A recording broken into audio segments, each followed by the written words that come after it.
Okay.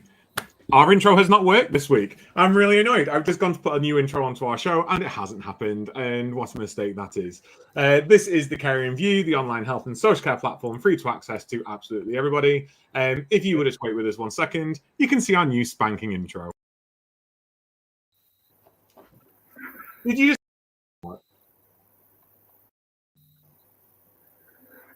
No idea what's going on with our tech this evening. The intro is not working. Are you turning it off, Mark, in the background? No, it's not me, not me.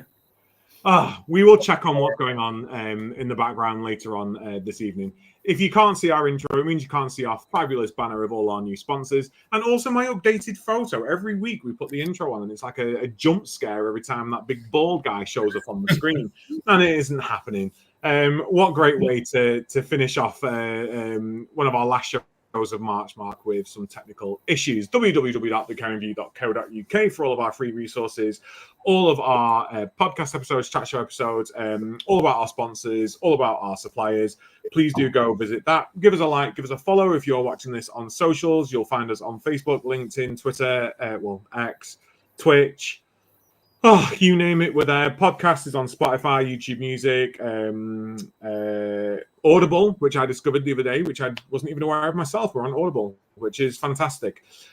We are completely free. Nothing we do costs you. Everything we provide is completely free to use. Life is tough in social care right now. Things are expensive. So why spend when you don't need to spend? It doesn't mean we're rubbish. It just means that we're not selfish and we're not going to charge you like some of those people out there. Everyone does a really, really great job. We're just doing it for free.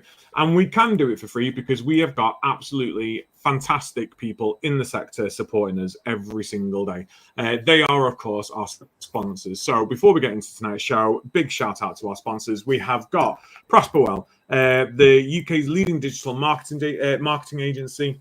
Do get in touch with them if you are wanting to increase your occupancies, you're wanting to recruit better. If you just want to make your service shine and sparkle that little bit more, please do get in touch with Toby. If anything, just have a chat with Toby. Toby's amazing. You can also access their podcast, Tea with Toby, directly from their website as well. Totally worth a listen. Toby is... It's a pleasure to listen to, Toby. I love it when he comes to the trade shows to talk. So please do go check him out. Our least favorite sponsor now, CBAT, Care Business Associate Training. They are, I'm going to say, one of the leading companies out there for health and social care training needs. Fantastic train-the-trainer courses, as also the CHAPS training. I fully recommend that you get involved with that. And you're super lucky tonight because the mastermind, the man in the tighty whities, number 3 body of 40-year-olds in the country, Paul Blaine, who is the director of CBAT, is with us this evening. I'm of course only kidding when I say they're my least favorite sponsors, second least favorite. We do love CBAT. Do go check them out. We've got Attis Care by Attis Insurance Brokers, comprehensive care coverage and proactive risk management meeting your needs. They have got a journey through social care. They aren't just insurance. They are there to support you and to be a supportive voice at the other end of the phone. We've got Log My Care, the intuitive care management platform loved by complex care providers. Mark, have we fact-checked this? They do a freemium version. We say this every week, and I'm not too sure, but they are joining us for UK Care Week next week. So please do come down and have a chat with them. I think we discovered they're also exhibiting, so come find out more from them there. We have got Health Automated and Enlearningment. The mastermind behind this, Jack White, also very graciously supported the creation of our brand new website powered by Jack AI. So please do go check out Health Automated and Learn Online. Oh my God, we're almost there. We have Florence, Director of Connecting Health and Social Care Professionals around the country with shifts and training. I say this every single week, but they are a great alternative to agency use. You get full control over who's coming to you. You can veto people. You can say you love people and you want them more. You can do your vetting of them. Absolutely fantastic. And you know, when the regulator comes around, when contracts come around, when the ICB come around and they go, show us how you vet your agency workers. Perfect. All done in a couple of clicks through Florence. None of that having to phone people and wait for it to come through. And actually, you're not really sure whether what they've sent you is accurate. It is all there, fact checked on Florence. And then finally, We are officially sponsored and partnered with UK Care Week this year. So please register for UK Care Week, taking place 19th and 20th of March. So next Wednesday and next Thursday. We have a 2-day theatre jam-packed, full of learning, full of talks, full of engagement. We have got interactive sessions. We have got sit and listen sessions. We've got some learning sessions. Paul Blaine will be joining us for a 3, 2, 1, you're back in the room session. I don't know whether he's going to do his full hypnosis routine for us, but it is going to be spectacular. 2 full days. Please do come check us out. We have menopause. We've got the DSPT. We have CQCs. We've got all sorts going on.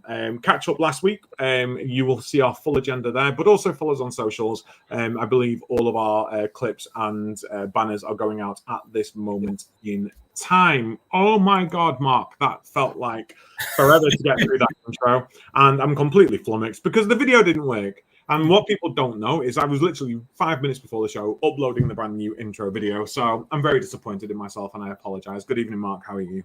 Good evening. You don't have to be disappointed in yourself. I don't like doing the intro any week, so you do a grand job, so do not apologise. And yes, I have fact-checked Log My Care. They do still offer a freemium version, so up to 10 service users for free. So yeah, definitely go check them out if you're new to, especially if you're just like tiptoeing into DSCRs and you want to just sort of give it. I mean, I can't imagine there's anyone out there. Well, I suppose there is, but very few people out there still on paper-based records. But even if it's just to try it out, I definitely recommend.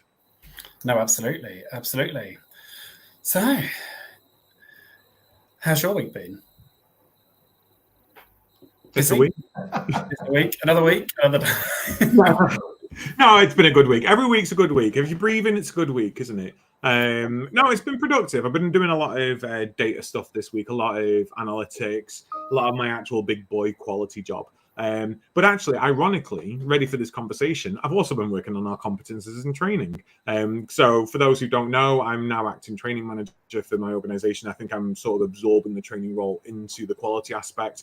So I've been doing a lot of work around that. And I know I keep saying this, but maybe we should just say it again tonight, that your deadline for applying for government funding for courses is the 21st of March for, I want to say, the LDSS.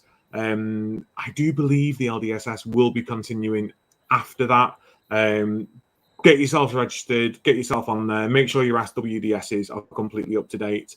Really concerning. I think it's something like 125 care homes in Leicester, and I wanted to check the benchmarking on the SWDS the other day for our nursing home in Leicester, and there's not enough data because there's only 9 nursing homes in Leicester signed up to it, which is shocking, especially when you're missing out on all the funding you can possibly get for your training. So get your SWDSs up to date, make it a monthly role, give it somebody, delegate it, get it done, and actually have a look at what training you can claim your funding back for.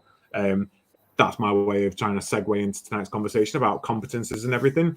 But yeah, I'm going to hand over to you, Mark, for the intros because I need to take a breath.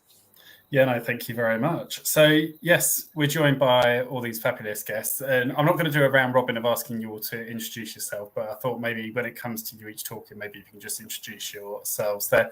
But Paul, I'm going to bring you in first, just to kind of talk about competencies within social care in general, kind of what was the problem? Obviously, you're the founder of this amazing new startup app. And what are you hoping to resolve with this innovative tech? Yeah, because competencies is something that I've looked at for many, many years. And anybody that's ever heard me talk before, I'm kind of good at shooting myself in the foot because I am the CEO of a large national training organization, but I'm also the sort of person that turns around and says, why are we doing training for the sake of doing training?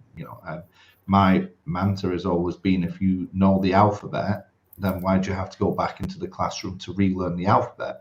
And we've kind of got into a hamster wheel approach, particularly through the regulators, and this predates CQC, where we're actually treating training courses as competencies, which is what they're not. Training is education, it's a learning experience. Competency is proving your skill set. Now, when we look at majority of legislation and regulation that's out there, it quite clearly states about proving your skills, your knowledge, and your competence. And what we've tended to do is just throw a certificate in the face of an inspector and say, there we go, there's my proof. But what's really changed over the last, say, 2 years was the introduction of the single assessment framework, because for the first time, Regulation 12 came fully into effect, and it's actually, it's used within 21 of the 34 statements as a criteria for marking. So that equates to 61% of the written quality statements where it's actually naming competency. And as a result of that, people are finding during inspections that the inspector is actually asking to see the competency assessments now. Now, competencies have been around for a long time, but the problem that you've actually had with it is nobody really knows how to write them or do them, and they tend to Google search or they use knowledge of their own experiences because they're not generally produced from an educational background. So they've been paper-based, they've been, oh, we do it for this subject, oh, sometimes we do it, sometimes we don't. And really the regulator only ever asked to see them when they found something wrong. But now it's actually become at the forefront. So twofold to this. One is I believe competency is very important simply because I could, for many, many years, I've been teaching in classrooms. And often I thought to myself, well, when the person leaves the classroom, how do we know what we've taught them is working on the floor? And of course, as a training provider, we don't, unless we're speaking direct to the client or we're seeing measured charts in terms of if they were doing safeguarding, that actually there's less safeguarding incidents happening. If it's falls prevention, there's less falls. But nobody was actually doing the competency assessments to check that the learning had been gained or actually using those measurement tools. And it's a heck of a lot of expense training. So if you're investing that much money, what's the result that you're getting from it? It shouldn't just be to please a regulator. So I've been often sitting there going, okay, we need to competency assess staff. There has to be a support model put in place after training is delivered so that organizations and the people themselves can have that mechanism to go, well, I've learned this and that's working, but I still need to learn more in this area. So that was the first instance. Secondly, going back to exactly what I said right at the beginning, if I've been doing moving and handling for 10 years straight and the level has never altered, and I've been doing it perfectly over those 10 years during a full year of working role, why the heck am I going back into a classroom each year to learn the exact same stuff? Why can someone not actually come and work with me and say, yeah, you've got it, you know it, you've got the skill set. It's an absolute waste of your time going back into the classroom. Why it's important that we've been working on this for the last 18 months to release it is simply down to the fact that we're moving into an area where social care is in trouble as we move into the April budgets, and costs are going to have to be cut. And part of that will be training that is looked at in terms of how we reduce costs in that. And what I believe is we've created the solution to actually allow you to be compliant. It's going to be better, and the regulators are going to have to accept it, and they already are. It's just that evidence improving. I know that was a long-winded answer, but that question was an opening question that actually needed a response. No, thank you very much. And we're going to come on to the regulator because that's one of the questions that I've written down tonight. Before we move on to that, I'll bring Adam in for his thoughts. Sophie, I just wondered if you could just your experience of competencies, because I know that you very kindly took me through the system last week. I know that during part of that, you spoke to me about kind of your experiences in writing competencies. How does this differ electronically than what you've done historically? Thank you. So I'm Sophie. I'm the Ops Director of Confident Competence. I'm a nurse by background. So I started writing competency frameworks in about 2009 in quite complex care settings. At that time, I worked in a hospice for children and young people.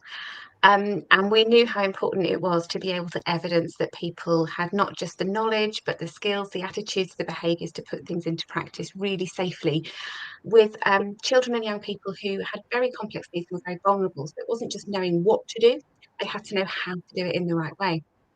So we wrote a competency framework And we were proud of it. It was comprehensive, but it was paper-based. So everyone had a folder that was about 3 inches thick, full of pages. If you needed your competency to be assessed, someone had to go and get the folder from the cupboard, bring the folder, find the right paperwork, watch you do whatever it was you were doing, fill out the paperwork. It took a really long time. And so we had these really well-written competency frameworks that just were very cumbersome. They got in the way of us proving that we were good at what we were doing, because they got in the way of us doing what we were doing. And that model continued with me through several organisations as my career went on. And so confident competence, the idea that actually we've now got a way of assessing competence so smoothly in practice, using this interactive app that the assessor uses just as their checklist, just as they would have done on paper, so simply and so easily, that actually we're just watching people do what they do best. We're not getting in their way. The paperwork's not getting in their way. They are just showing us how they do their job every single day. And we know people are doing a great job. So a simple tool to assess competence in the time it takes to do the task that they were going to do anyway.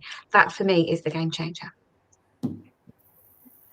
Thank you very much. Adam, I want to bring you in at this point. Any thoughts, any follow-up questions? I've probably got loads. I mean, I'm a provider, as you know, I've already explained, and it's one of those where training is. In fact, I had a conversation with Skills for Care not long ago, and they're like, "Well, we've only got 11 mandatory training courses." I was like, "Yeah, from Skills for Care is deeming as mandatory, but actually, I've got to take into contracts and everything else. And end of life isn't mandatory for Skills for Care, but it is for my nursing home. And Parkinson's isn't, but it is for us. And PBS isn't, but it is for us. And we've got a battle. So I mean, I'm at that point now where we've sort of got it to where the care team only have 39 courses that they need to do, and that's set up over a 3-year period, so it's not done every single year. But they are getting fed up. They're like, I just don't want to do any more training. It's the same stuff constantly. And I'm at that point now where I want to be able to assess not how many people have done training, but actually the value of that training now. I want to be able to see what that value of that training is, how that's being implemented throughout our services, and if there are struggles, if there are barriers, how we overcome them, but also how I don't disengage my team by constantly applying the same training to them, and they get so sick and fed up that they just don't engage with it. Because it will get to a point where, with all sort of learning, you just sit there passively, don't you, until the quiz comes and you can sort it off. So this has me excited. It's whetted my appetite. I was just in the background trying to look at my training matrix to see how many courses, but it was just scrolling on. I thought, God, I can't count all these. But yeah, a lot. And you are right. It is done over a 3-year period, the same here. Paul, just coming back to you, you spoke there around the 21 out of the 34 quality statements mentioned around competencies. What do the CQC say about competencies in more detail, just so that people can kind of get their head around it? Because I think there'll be a lot of people that have listened to that and think, actually, I still don't really understand competencies, what the regulator's looking for. So if we look at how the industry has changed, in effect, that majority of training nowadays is delivered through e-learning. So unless it's got a practical base to it, you're not going to have the face-to-face classroom experience. Now, I think what we've seen over time is, as staff have been doing these e-learning courses continually, the learning experience that's come out of that is nowhere near the equivalent to what it would be face-to-face. And I'm not dishing any organization for that, because the cost of face-to-face training is extreme, and they have to be compliant and they have to show that to the regulator. So I think the reason why they changed it slightly within the single assessment framework was to say, okay, well, if you're delivering this training, where is your evidence to show that the training has worked? Now, as we move more and more into the single assessment framework, it's going to become more of a desktop type inspection, and we're seeing that now. So whilst they will come on the floor and they will do the observations, ultimately what they will want you to send to them is evidence that you've been doing competency checks on staff. Now, many people have looked at that over time and done it on things like medication. But realistically speaking, on any training course that is delivered, there should be evidence to show that the training has worked and that the person has the knowledge and that the person has the skill set and the person is able to do that job. And that's the bit now when we actually look at the system that we've built, the ability to be able to send that evidence to CQC is going to be absolutely pertinent. In terms of just going back to Regulation 12, it's quite clear what it says in there. Make sure that staff have qualifications, competence, skills, and experience to keep people safe. Regulation 12 sits within all 8 of the written questions on the safe, and that's where people are actually finding struggles because they don't have this competence evidence to showcase. They have all the training certificates, but ultimately it's like anything. If you deliver all the training to people, but things are still going wrong on the floor, then you can't turn around to the inspector and say, yes, but I've done all the training and I've spent all this money. They want the evidence that actually those checks, those balances have been done to prove that that training has been effective and has upskilled that member of staff to deliver safe care. So that's the way the regulator is actually looking at it. It's not a new concept, competence. It's just becoming a very important part of what we do in an inspection. Absolutely. I just want to say as well that, you know, CQC have just realised that they're supposed to be looking at this stuff, so that's why they're going all gung-ho on it now as well. You know, they spent too many years not doing it, and now all of a sudden, oh my God, you need to have your competencies. Where were they when they were competency checking their own team to see if they could deliver this framework effectively? And it just really winds me up that there's this sort of double standard out there with the CQC coming around telling us everything that we should be doing and actually can't even do it themselves. It is infuriating. And as providers, I think we are all feeling that sort of pressure at the moment. And, you know, I know what you're saying, Paul, about us going to this desktop thing where we could be sending it off. That's what it was supposed to be before the framework came into place. Yeah, I truly believe they'll get to the point where they're about ready to go live with it, and then they're going to get binned off and something new is going to come into play. But I just want to talk about, just before we move on, because I'm trying to have questions, and whilst I'm also registering to my interest for CC as well, is around the feasibility of this. So I've just said that I've got 39 training courses that we have to do. The feasibility of doing 39 competency assessments per team member. How is this going to make things easier for us? Is it? I think if I can jump in, we've got 3 people here who have been piloting this system for the last several months. So ultimately, they're probably going to be best to answer the questions and how they see this working going forward and within their service. But ultimately, as Sophie pointed out before, the way we've designed this system is that if I was working with, let's say, you, Adam, and I can have that app open, I can do that competency assessment while we're there, and I can get that verified and into a reporting system before we've even finished that task. Now, that means we're not going to go and get paper. Now, ultimately, the determination should be, well, would you learn anything new from doing that training course again? So it's not necessarily that there's 39 courses. If you think about an e-learning course, a member of staff is generally asked, and I'm saying generally, asked to do that outside of work when they're normally working a 12-hour day. So you can imagine going home from a day where your feet are sore and now you've got to get your e-learning courses done on a subject that you've been working on for the last 10 years, on something that you know off the back of your hand. When actually, if it had just been a competency assessment and you had passed that competency assessment, you can go home and put your feet up and relax. I believe, and we'll see this from the pilots that's been happening, that members of staff are much more happier proving their skill than actually having to go and do that e-learning course again and again and again. That's just my take on it, but I'm sure Samantha, Sarah, and Palvi can jump in and tell you firsthand. So I'm happy to start if that's okay. I was going to say, don't speak at once. Cool. So I'm Palvi Dodio of Serene Care. My husband Jay and I own 4 care homes in the Midlands, and we've been piloting the system for a few months now.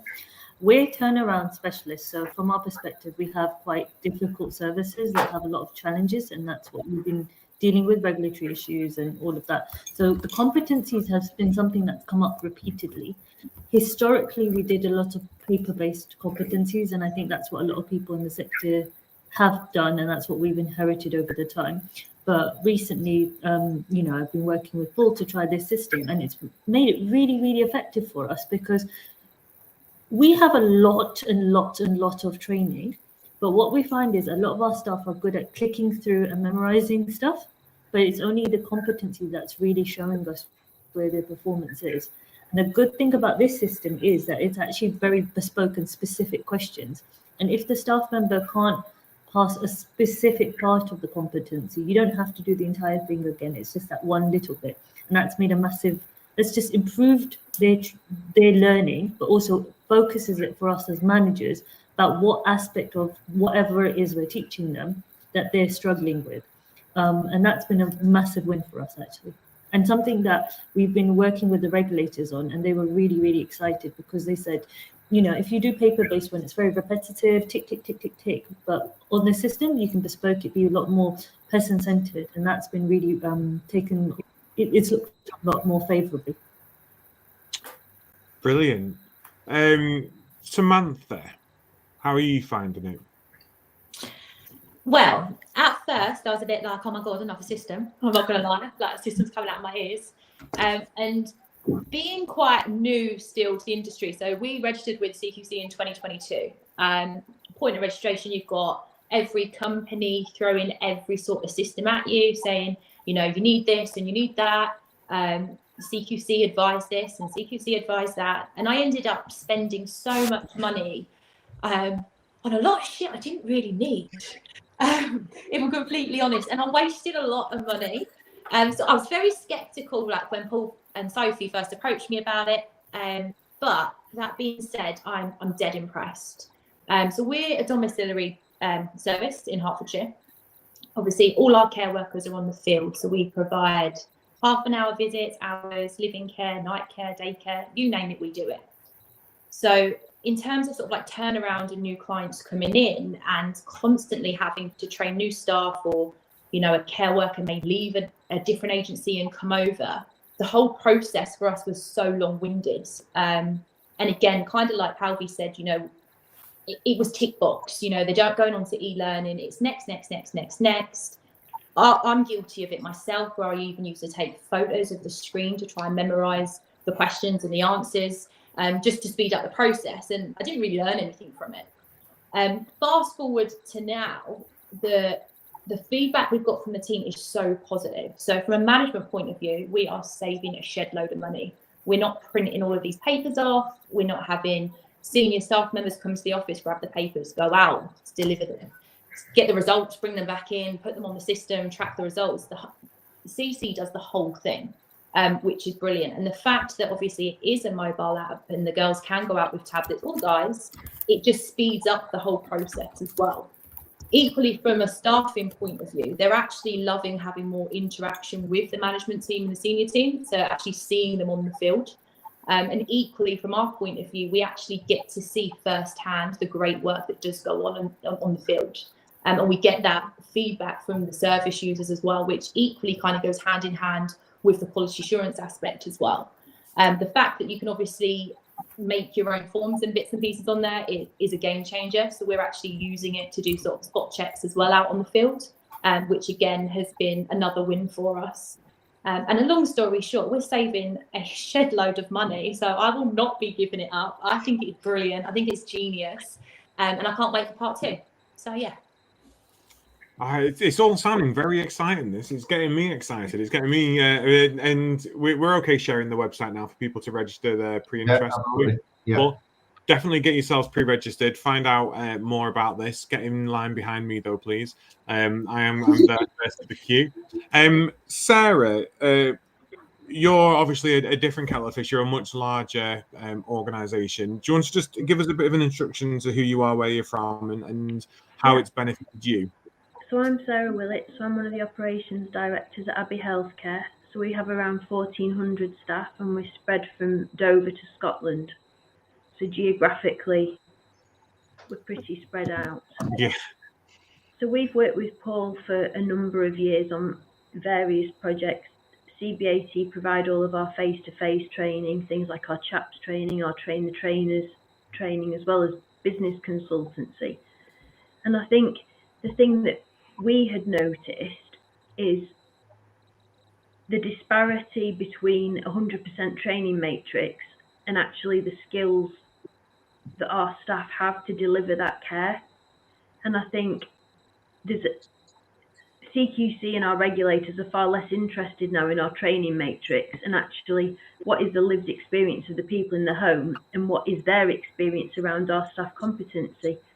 So I think that led us to look more closely, looking at the skills for care training dates.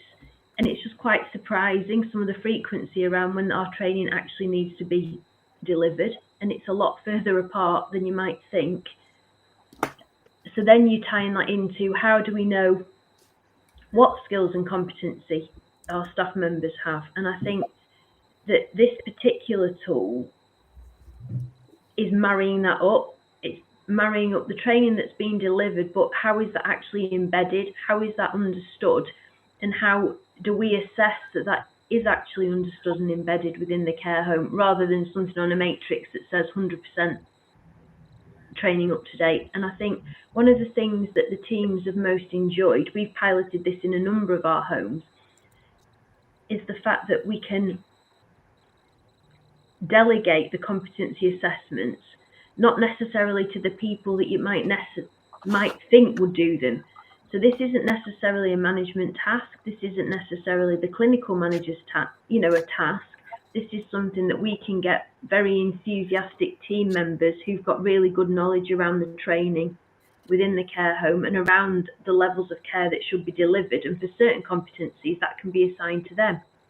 I think as well as it helps us with our training needs analysis for the home, because where we can see those gaps in competency, then we can target where we're putting our training spend, rather than just putting it to sort of the usual subjects, certain mandatory subjects. We're actually going to target that where it's needed. And I think around the evidence for sharing with CQC, around dignity, other good practices, we have observations within the home. So rather than doing sort of specific observations of practice, we then tie this into the competency, and then we can use that again for evidence towards showing the dignity and the good care that goes on within the home.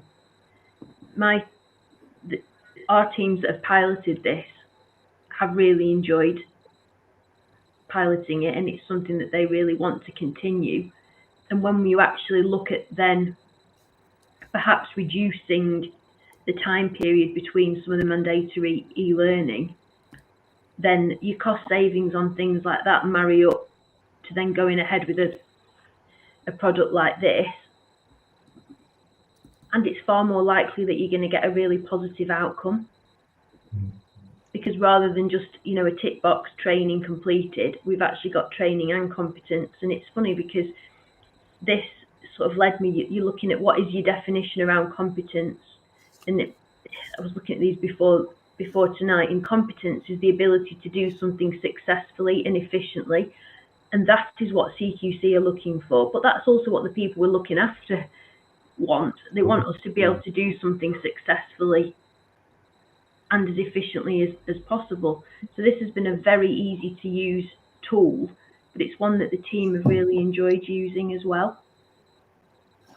I honestly, listening to you all, I'm actually getting to the point where I'm like, why have I not seen this already, Paul? I'm very jealous, and I'm very, very jealous. It's been on the wraps, Adam. We've been working on this for 18 months, and it's been the other than those that are on the pilot, and even when we went out to pilot, we were begging people not to say anything. And the people that have been using this pilot have been phenomenal and given us the feedback. One of the things that I was very, very strongly opinionated on this system was that I was never going to release it to market unless it had been tried and tested within the marketplace, because I didn't want to release a system that was unstable, etc. like that. And people that work in tech will tell you, you build the product once, you think it's working perfectly, you throw it out to 1,000 people, the 1,000 people will soon tell you where it's not working.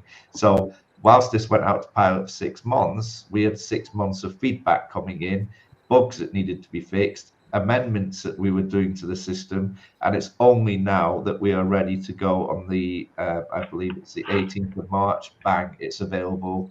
Come and have a look at it at that point. The 19th, sorry, Sophie, did you say? I've gone a day early, so if anybody wants a discount, come to me on the 18th. But no. But yeah, that, and the other thing that was important to me was getting the cost price right, because I want this to be available to everybody to use. I also want to make sure that people realize what a competency is. You know, it's not a set of questions, it's an observation practice. When you're looking at a skill set, you're looking to see whether people have taken the knowledge and are able to deliver it. That doesn't come from a textbook or having an academic high grade. That comes from your physical actions. And that's the bit that this does. So having that evidence is why it's so important that when you actually use competencies, one, they are tied in against regulation, they've been quality assured, they're checked, they are legal, and two, that they are hitting on the practical element of how you deliver the job. So therefore, if somebody came and said, my competency is I've got these 10 questions that I ask, and if you get them correct, you pass the competency. No, that's not a competency assessment. A competency assessment is me. If we're looking at first aid and you've got to do resuscitation and someone's on the floor, you ain't talking me through what you should do. I need you to get down and do something. And that's what the competency is. I suppose there's also this element now, because we're all grown ups in social care here, so we were ahead of the game with CQC, and we've always been outcome based, haven't we? So we've always looked at outcomes rather than anything else. You know, if people haven't done X amount of training, but actually you've got no pressure injuries, you're doing something right. You know, you've not got people losing weight, you're managing nutrition well. You know, it's always about that sort of outcome-based thing. And my sort of approach that I'm trying to take as well is looking at competencies, and this is where this would help. And I suppose what goes back to what you were saying, Sarah, where you can focus and be more targeted in different areas, is reviewing your incidents, reviewing your accidents, reviewing your complaints, your concerns, your CQC notifications, your safeguardings, pulling out any that have got training elements linked to them. So yeah, training was identified as an issue here. And then focusing your time on fixing those things rather than putting a load of people on moving and handling, when actually what you're finding is no one's using PPE. So why would we retrain everyone there when we want to put our focus there and actually competency assess to make sure that they're all okay? I haven't got a fixed mindset. I do try to be quite forward thinking. I'm struggling in my head to see how we then. So we do our competencies, which is great, and people are competent. How often are we recommending that we do those? And then how do we reflect that on the matrix so that when CQC come around and they go, why have they not been trained in moving and handling this year? You can go, well, actually, we've done a competency assessment and they didn't need to be. How do you reflect that on a matrix? What's the sort of thought process there?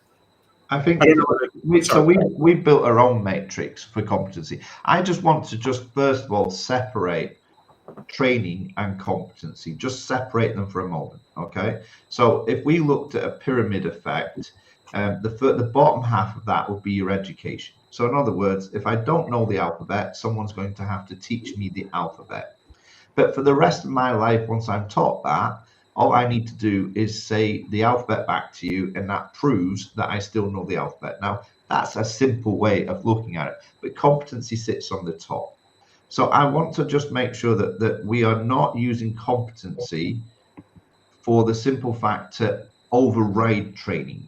You know, at the end of the day, what we're doing is proving that the person has the knowledge and the ability, the capabilities and the skills to be able to do the job effectively based on the learning experience that they've had, whether that be in a classroom, an e-learning course, or actually being mentored and coached on the work floor, which is how I started. So ultimately, what I want to do with competency is just prove that those skills are still there. So if we separate it like that, then we can actually go back to the point where if we've done the education and now we've got the competency that sits on top of it, what we've got able to do now is actually keep measuring that. And if we believe the education is needed again, or we believe there's been a change in legislation, or there's been a change in good practice, you know, then we're back to the bottom of the pyramid and we're starting to relearn again. What we've done in the system is the ability to be able to download that competency for that individual, showcase what we rated them at, showcase, you know, what's been covered. Well, that's exactly the same as a training certificate. A training certificate has a set of outcomes on it, and ultimately any good training course will have an assessment at the end of it to prove that the learning has been gained. That's what the certificate is. The certificate is that someone attended a classroom or somebody done an e-learning course and passed an assessment at the end of it. So now they've done that training. So what we've done with the competency is a lot better than just an assessment. It's actually work in practice on the floor. Now we can actually bring them back together, but we should never displace it with education. That has to come first. What we should move away from is repetitive education. I'm a massive believer that if I've done 10 years worth of moving and handling training, I should be on level 10 now. I shouldn't still be on level 1. And that's what's happening within our industry, because it's not CQC that's pushed it for that. It's just the way that we've always done it. Well, if we want it to change, we're the ones that's going to make that change. And as Palvi mentioned before, and I've seen it in my own first hand, is that they will accept competency if it's done correctly.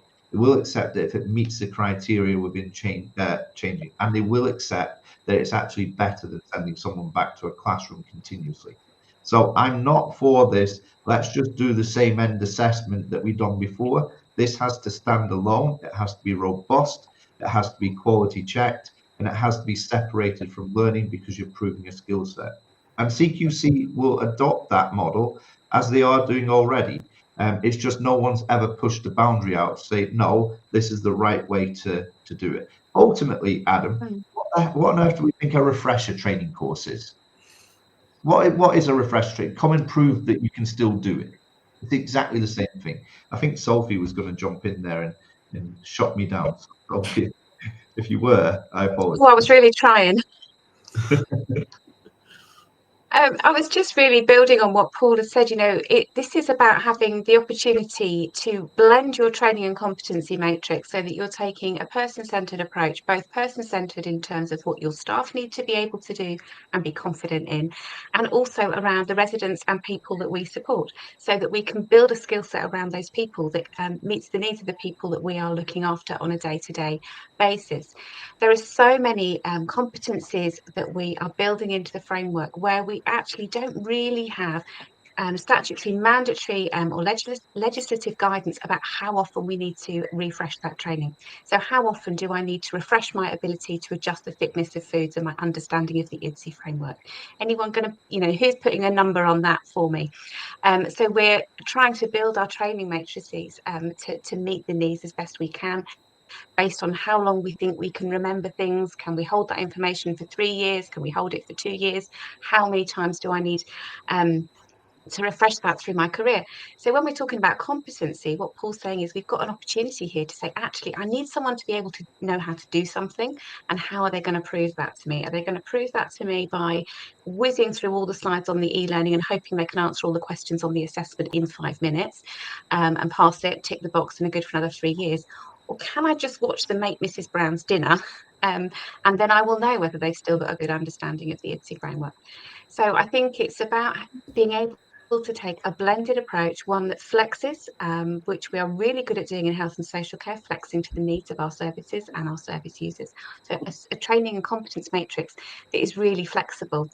And the other thing that we've built into Confident Competency that helps it to align with the learning outcomes that Paul was describing training sessions have, is we haven't just built the competency questions, the things that we need people to be observed at. We have built in the right responses and behaviours that we need to observe. So not only is the competency itself standardised, but so are the benchmarks that all our assessors are going to check against. So any bad habits that creep into practice, any slips of memory for me as an assessor, something that I happen to have forgotten today, all of that is mitigated for because we're telling the assessors what they need to look for to pass someone as competent. Absolutely. And just to jump in on that, one of the reasons why I looked at this so thoroughly, and we've got a lot of experience in this room right now, but I believe it or not, you might not, but I've worked in this industry for 30 years now. No. So I know it's a shock. It's absolutely shock, right? But so I've worked in this industry for 30 years. I've worked at every single level. I've been a training educator for the last 20 years of it. I've done night shifts in the last year, so I'm still very much hands-on. Now, let's say, for instance, I went and got a job somewhere at a local care home, and I go in there on day one, and a new starter starts at that same time, who's never worked in care ever. we would end up having to do the same e-learning courses. Right from the start, we'd end up having to do the same induction program. When actually, you could be looking at me and saying, let us work with each other for the day and let me see what you've got. Because if you turn around and make me do 23 e-learning courses, and Joe is having to do 23 as well at the same level, the potential is you've lost me when I was a prime asset to get in there and get working and use my experience and maybe teach people within there with that experience. And all you got to do, and this is where we're trying to change, I want to disrupt the hell out of this industry. Competency assess me. Don't make me do the training. You're going to actually dilute me. You're going to de-skill me because you're wasting time that actually you could utilize with me on the floor helping the people with that experience. And I believe that the mandatory training that we have thrown at this industry continuously at the same level is actually been part of the reason why people go, sod off, I'm going to work in a different industry. It's phenomenal the amount of training that people have got to do. And the problem that you've got is most of those training courses, they cross over on each other.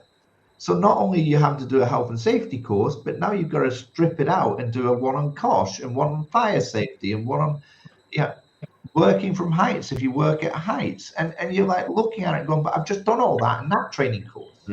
Or you may actually be sat there with a level 3 IOSH in health and safety that's a lifetime qualification. But all of a sudden now I've got to do this e-learning course, which is a much lower level. So what I'm saying is we need to change the whole game. Drive people into the industry, don't drive them away from the industry. And if we are doing training, make sure it's training specific that is going to engage them, help them, and make them better, as opposed to actually bore them and de-skill them. And that's one of the reasons why I wanted to bring this system out. I'm only smirking because Paul's one of the only people that I know who, if no one knows, a fabulous white paper was published a couple of years ago called The People Plan. Whether anyone's read it, it's a brilliant white paper. I've heard about it. I don't know anyone involved in it. I don't know anyone who wrote it, but it was amazing. I was thinking exactly the same thing. Yeah, we talked about it when we wrote this. Yeah, it was all around mandatory training. I mean, we were talking about training passports back then. We were talking about how we could minimize the impact of mandatory training for that reason, Paul, to stop that brain rot of, oh my God, I can't be doing this. I'm going to go somewhere else. I'm going to go work in Woolies or something like that where they don't hit me with the same stuff constantly because this is draining. And you're actually going to complete one of our recommendations with this product. I think it's incredible. And I'm glad I get to pilot it. So actually, but this is the thing. I've been thinking about it since we wrote the People Plan, and also day in, day out, we're losing staff, we're getting in new people all the time, and they're so exhausted by the training, and then the constant churn in the sector. So you start people on training, then you get a new joiner, and then they leave, and it's just relentless. It's relentless as an employer, and it's relentless for the staff member as well. And everyone's paranoid about regulation. We all just want to meet regulation, and we're scared to do anything that means we upset any regulator. And that's basically how we become as providers. So if this is a new way where we can say, because I think one of the things one of my regulators said was, well, you do training, clearly it's not good enough. Well, how do I know if this is good training or not? Now, why are you telling me this is good or bad? I'll pick whatever training there is, as long as it's accredited, I deem to be good. So the whole focus is on competency. And then it was so funny because the regulator was like, yes, but how do you know they're competent? Right. And the person viewing them, how do you know they're competent? And how do you know they're competent? And I'm like, I don't actually know. Do they need to have gone to Oxford University at this point for me to say they can do a competency? But I think it's the expectations that's gone on providers that's not 100% clear. Everyone's using a lot of ambiguity. And that's why we're falling into the let's just all do training because we know we won't get in trouble. But like Paul said, last year, everyone started saying, you're doing the training, it's not good enough. So either your training provider's not good enough. So now change all your providers. So you're like, fine, who do I use? Oh, well, we can't recommend. That's up to you, but maybe not the one you've always been using.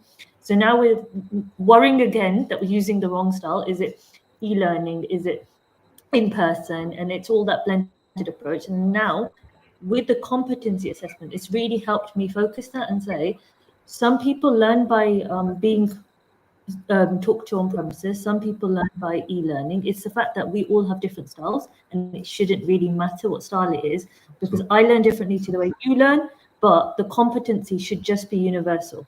If I've learned through e-learning and I've learned it well, that's great. But if I'm just not getting it and I need it in person, well, you're going to find out irrespective through the competency if any of it was good enough.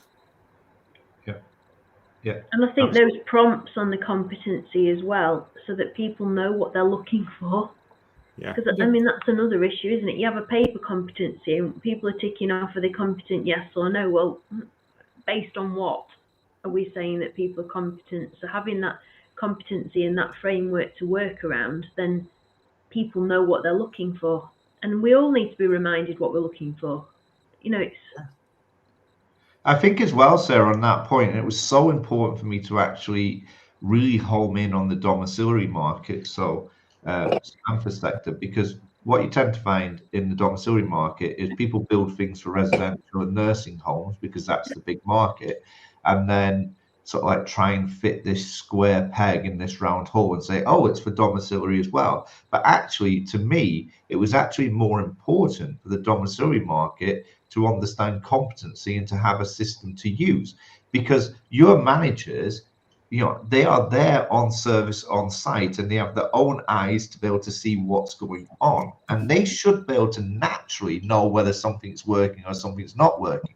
However, if we take domiciliary, that's an individual person going into someone's house with no eyes on them at that moment in time. So competency to me in the domiciliary market had to be done correctly, and that's why when we brought Samantha into the pilot of this, it was test this out in the domiciliary market, let me know what the feedback is. And as she has said, because you're now using a system consistently, actually the support mechanism to the individual who felt isolated going into the house is quite robust now, that they're feeling more confident, which is exactly what I wanted to get out of this. And then they've developed it and said, well, we can use this for spot checks, because within the system, what we've also built, so we've got the global library and the custom library. So the global library is where we have built the competency assessments and they've been quality checked and you can use them.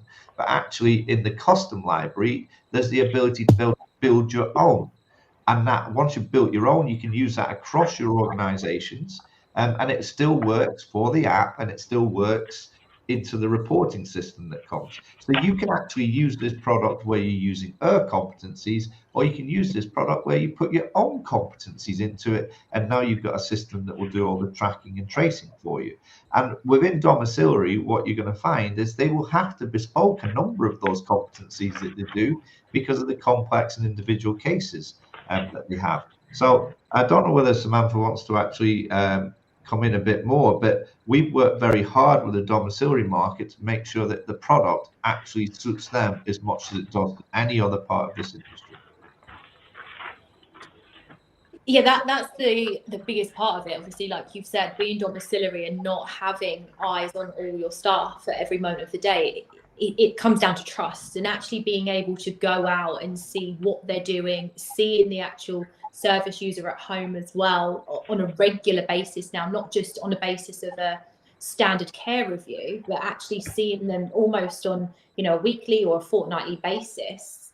Just having that extra interaction as well with them has been an absolute bonus, because they're actually seeing and they understand the reason why the senior team are out there, and you know that gives them a lot more trust in us as well, that we're constantly checking that, one, our staff are doing a great job, obviously that they're compliant, and that both parties are happy, because that's something else obviously in the domiciliary world.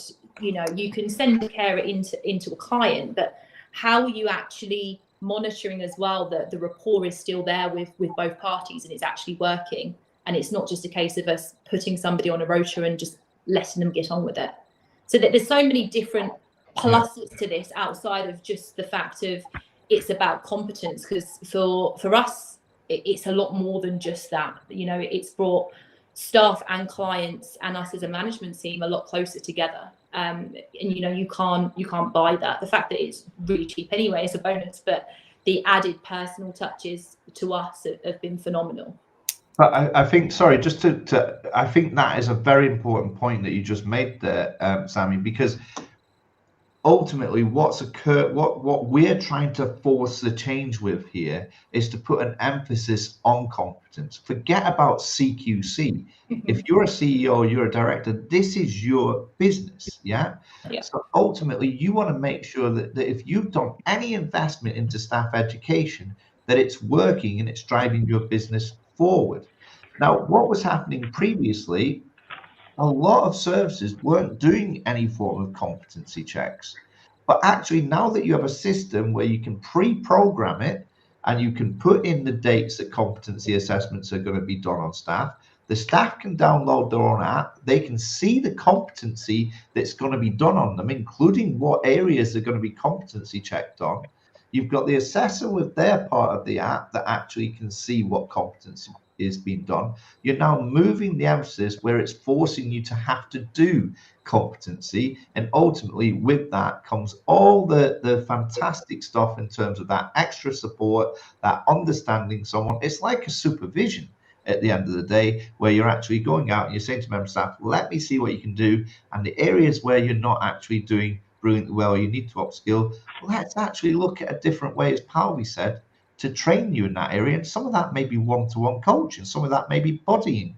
We all learn in different ways, and there cannot be a one shoe fits all sizes. And ultimately with training, we kind of engineered it ourselves to go down that route. What I'm saying is blow the bloody thing up and actually let's check to see what people know and what they don't know, and then let's target the learning, as Sarah said, after that. Now we're going to create different pathways for every individual that comes to work in our service, and that's what people need. And we're involving the residents in that. We're involving the residents in that competency assessment, and you know, they're then sort of co-producing their care, how they want to see their care, and you have that input from them as well. Yeah.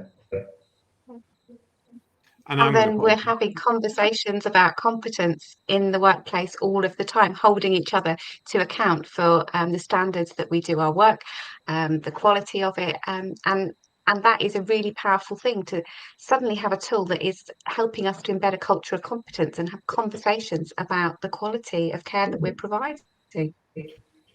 You took the words out of my mouth, because I was going to say I'm going to put a bit of a downer on it now as well. And we're all talking so highly and how amazing it is, and kumbaya and fire pits and roasting marshmallows because it's bringing the team together.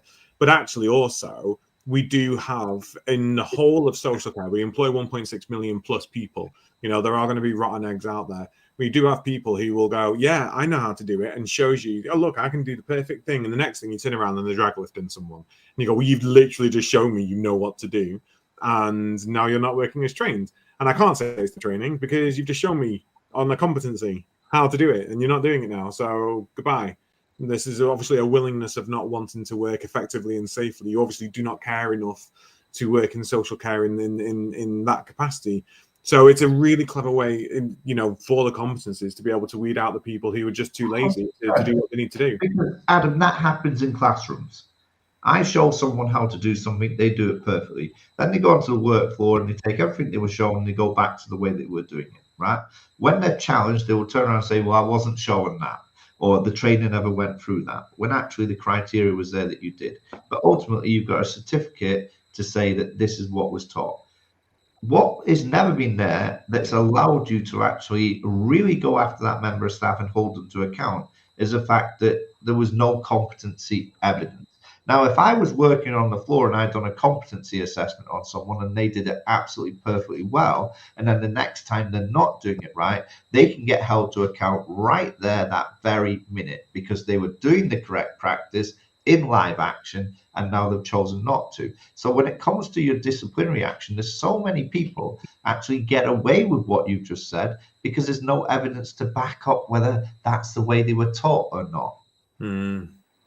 So we're actually using that same competency now. So what we're doing is training them, competency assessing it using your system, and then re-competency assessing them a few weeks and months later, saying, have they actually still carried on? I know that when you thought I was watching you and for that session, you showed me you're doing it properly, but actually, let's go back 3-4 weeks later. Are you still doing it the way I know you should be doing, or have you put in bad practices? Because what I don't want my managers to believe is that, well, they're trained, they're competency assessed, but actually it's not embedded, and also the attitude's not there of the staff member.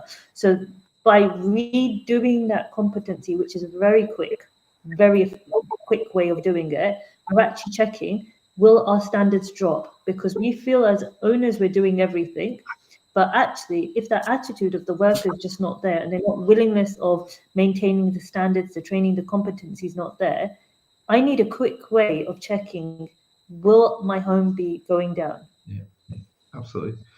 Just on that basis, how many times have you seen where a safeguarding has come through and there's lessons learned within the safeguarding, and that may be, it may have been an incident, as Adam just mentioned before, where somebody was drag lifted.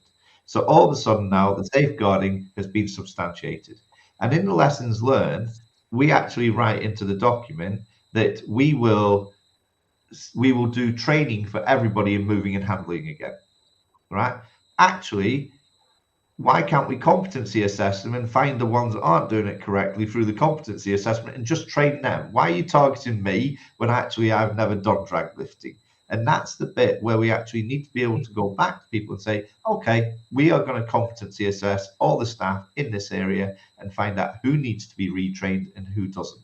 So there's so many different variations and ways that this can be brought into play. But ultimately, if you don't have the document in the first place and you don't have the system, how are you going to do it? It's just going to send everybody back on the training course again. And actually, you've got about 80% of your staff at that point really annoyed that they're having to redo training when they've never done anything wrong in the first place. I'm excited. I think this is what you've always said you wanted to do, Paul. Shake up the way things have been. It's breaking the status quo. It's bringing something new in. It's changing. I still have reservations about the regulator, because I can see them walking through now going, well, they've been employed 3 months and you've not put them on any induction training. And go, well, no, because when they joined, we went through competencies and actually they know everything, so we don't need to, and everything's okay because they were actually trained in medication within the last 6 months, and they did first aid 2 years ago and they've still got a year left.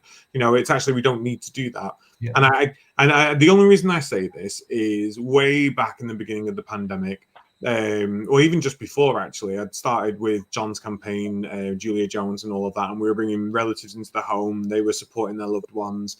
They were providing personal care and medication and mealtime support and all that. And it was wonderful because they were living life like they normally lived.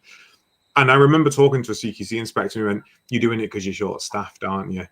And I'm like, no, I'm doing it because it's the right thing to do. I'm doing it because it's dignified and because it's someone's life and it's their family. But I do think that they have these sort of archaic mindsets where actually anything new terrifies them. They don't know whether they can say it's good or not. And they just go, it's not what we're used to, so you can't do it. So I do have reservations on that. I'm just going to come back and challenge that for a second, because I think us as an industry specifically, we cause a lot of our own downfall. Now, very unusual you're going to hear me turn around and sort of like say anything nice about the regulator, okay? But just in case I bump into them next week at UK Care Week, I'll try and watch my tongue. If I just give you that example back, when the care certificate came out, you can remember way back then?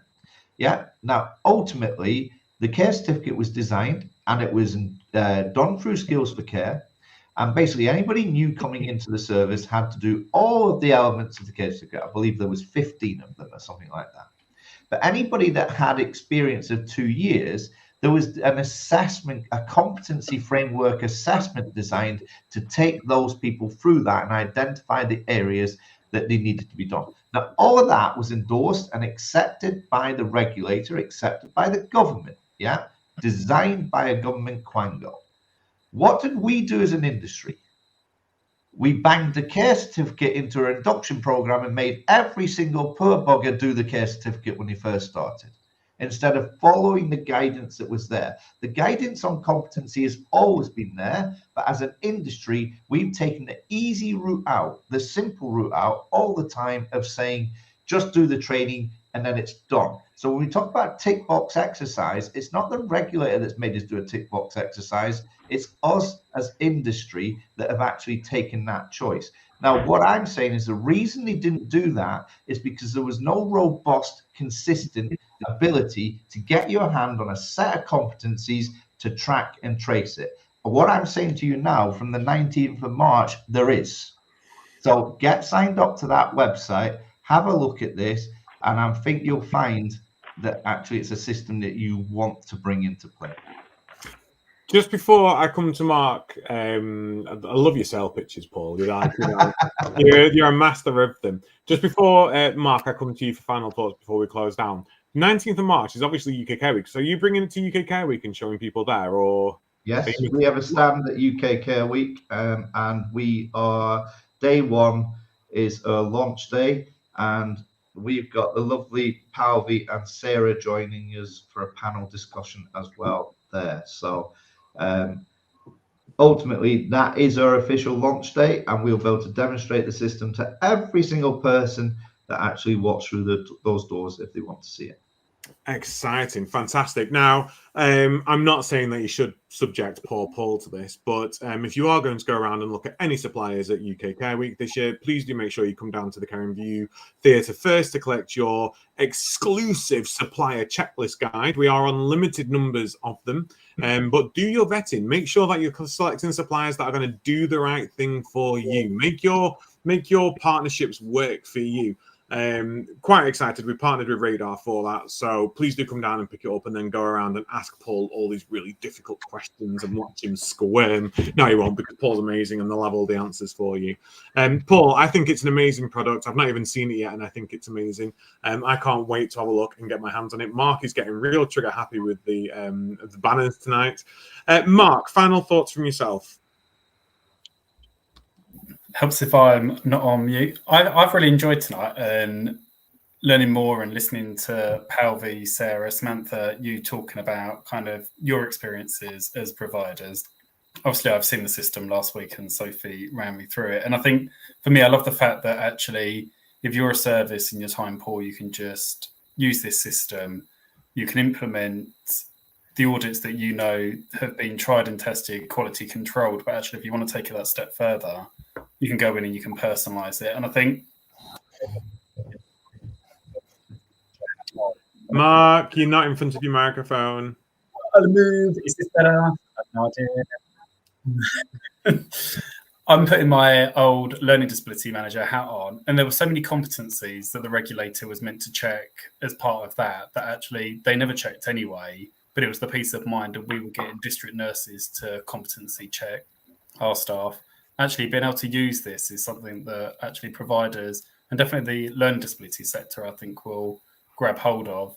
I think it's been great to listen to Samantha and Sarah and Palvi talk about actually how it's kind of changed some of that culture within their service as well, in terms of what training is, what competency is. And absolutely right. I mean, I work in reablement, so very much like Samantha, with people out in the community. And it is one of the biggest worries when you're employing people, especially if it's a new region or a new contract you've got and you're kind of mobilising at a fast pace. But yeah, no, I've really enjoyed tonight. I'm looking forward to kind of watching your journey, Paul and Sophie, and yeah, following on the side. I'll be rooting for you. Thank you. I just want to thank you all for joining us tonight. We weren't that scary, were we, Samantha? It's been very chill. It's been very good. We've had no F-bombs, we've had no T-bombs, we've had no C-bombs. So it's been successful tonight. We'll manage success on how many expletives we use. No, honestly, it's been an absolute pleasure having you all here. Paul, I am going to find the time on the 19th to come down and have a look at this product. Usually Mark and I are running around from stage to stage, but we're actually managing a stage this year, like big grown-up tasks. But I will find time to come down and see you. Sophie, will you be there? Yeah, absolutely. Fabulous. I will come and meet you, Sophie. Samantha, I don't know why Paul's not asked you to join them on stage as well. I don't think you want to know. But no, we will definitely be down there. Please, everybody, what's your stand number, Paul, for UK Care Week? I'm going to divert that one to Sophie because I wouldn't know. We're C60. We're just opposite your stage. Oh, are you? Oh, even better. That's amazing. It's dangerous. It's good job I don't drink anymore, Paul. It'd be like a 2-day binge, this, I think. So C60, come down and find them. Confident Competence. I hope I got that right. Launching 19th of March at UK Care Week. Come down, have your first look there. Come down and see us at the Care and View Theatre, www.thecareandview.co.uk for all of our free resources, etc. Thank you to all of our sponsors, Prosper Well, Florence, Like My Care, Health Automated, and Learning Mint, CBAT, UK Care Week, Attis Care by Attis Insurance Brokers. Without you, we would not be able to provide all of the stuff we do for free. And until then, we're not live next week. Just FYI, Mark and I will not be live next week. We will be pulling up to our little Airbnb, getting ready for UK Care Week. By the way, if anyone is coming down to UK Care Week and you're panicking about booking a hotel, don't do it. They're bloody expensive. Get an Airbnb. I think we've saved £600 getting an Airbnb for UK Care Week, which is just manic, if I'm completely honest. But come down for 2 days. Tell your managers, tell your directors, it's a 2-day learning experience. You want to come for the full 2 days, come down for the 2 days. It's going to be absolutely amazing. So we're not live next week. We will be back the week after. I think that's everything. Have I missed anything, Mark? Not that I can think of, no. Care Sector's Got Talent. Christ almighty, we do too much. Right, Care Sector's Got Talent. Don't forget to subscribe to that. Go follow them on YouTube. Also, make sure you apply for your free tickets. They have got limited availability for free tickets to attend Care Sector's Got Talent this year. They've just announced the finalists. It's going to be epic. It's going to be cool. It's going to be fun. Palvi, you went last year. What did you think? Oh, did you go the year before?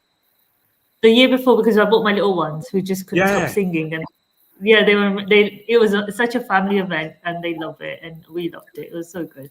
It's so much fun, isn't it? So bring your teams down, bring your families down, bring your residents, your service users, however you refer to them, the people that you support, bring them down, and completely free. So much fun. And there's a variety this year as well. It's not just singers and dancers. There are some new things going on. I think I want to say we've got a magician, Mark. I don't know what I'm allowed to say and not say. So I don't know what I'm allowed to say anymore. All I know is I'm an NBA, so they can't sue me. So, all I know is when I watched those finalist videos, I didn't see Palvi, and she did tell me last year that she was going to enter. So very disappointed. I will not. No, that's the line. I'm just about public.